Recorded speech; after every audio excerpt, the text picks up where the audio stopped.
Senator Flake. Thank you, Mr. Chairman. I will support Loretta Lynch's nomination to be Attorney General today. I've always felt that it's my position here to try to determine if somebody is qualified for the position, not whether I agree with every position they take.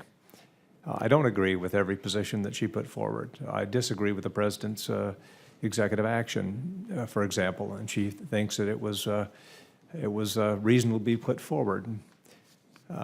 But like I said, my position is not to have to agree with every position that is taken. I concede that there are differing opinions on this.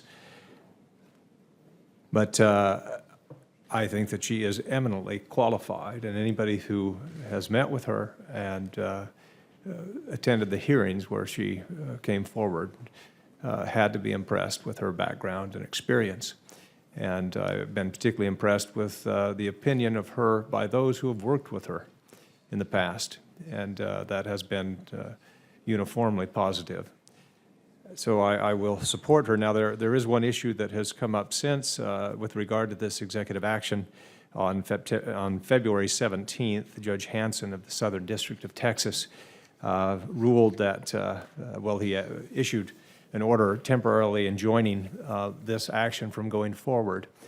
Since the Department of Justice has asked that the injunction be limited simply to the state of Texas, we thought some of us thought it might be important to determine whether or not she agreed with that position, and that, or more importantly, if the district court the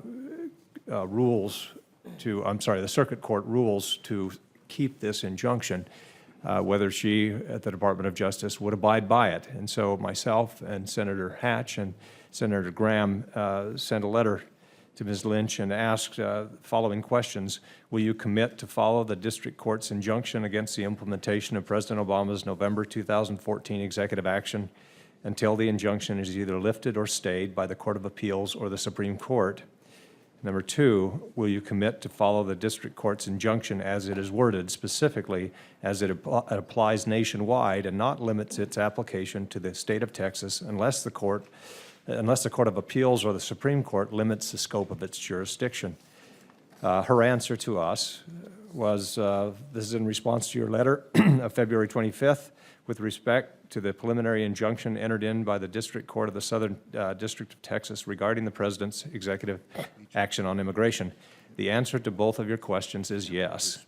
If I am confirmed as Attorney General, I commit to follow the injunction as it is worded unless and until the injunction is stayed, lifted, or altered by the District Court itself, by the Fifth Circuit, or by the Supreme Court.